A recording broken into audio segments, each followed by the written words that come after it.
ফরিদপুরের সদরপুর উপজেলায় যৌথ বাহিনীর বিশেষ অভিযানে একটি পরিত্যক্ত ভবন থেকে আগ্নেয়াস্ত্র, গুলি ও তাজা বোমা উদ্ধার করা হয়েছে। মঙ্গলবার ৬ ডিসেম্বর রাত আনুমানিক ৯টার দিকে উপজেলা সদরের প্রাণকেন্দ্রে অবস্থিত পুরাতন সাব রেজিস্ট্রার অফিসে এই অভিযান চালানো হয়। পুলিশ ও অভিযানিক দল সূত্রে জানা গেছে, গোপন সংবাদের ভিত্তিতে যৌথ বাহিনী জানতে পারে যে পুরাতন সাব রেজিস্ট্রার অফিসের একটি পরিত্যক্ত বাথরুমে নাশকতামূলক কিছু মজুত রাখা হয়েছে।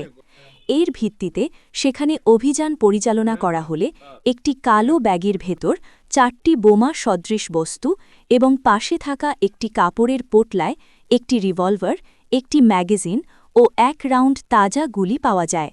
তবে অভিযানের সময় কাউকে আটক করা সম্ভব হয়নি।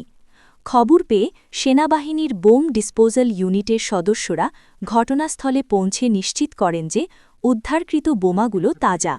পরে সেগুলো নিরাপদ উপায়ে নিষ্ক্রিয় করার লক্ষ্যে বালতির পানিতে ভিজিয়ে রাখা হয়।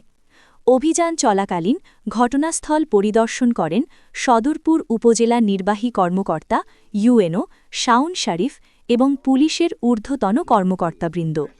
সদরপুর থানার officer in charge OC Abdul Al Mamun Shah ঘটনার সত্যতা নিশ্চিত করে জানান, উদ্ধারকৃত অস্ত্র ও বোমা থানায় হস্তান্তর করা হয়েছে।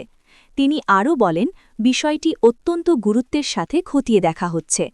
তদন্ত শেষ না হওয়া পর্যন্ত এই ঘটনার নেপথ্যে কারা জড়িত তা নিশ্চিত করে বলা যাচ্ছে না। এই ঘটনায় এলাকায় চাঞ্চল্যের সৃষ্টি হয়েছে এবং যৌথ বাহিনীর এমন তৎপরতাকে সাধুবাদ জানিয়েছেন সাধারণ মানুষ।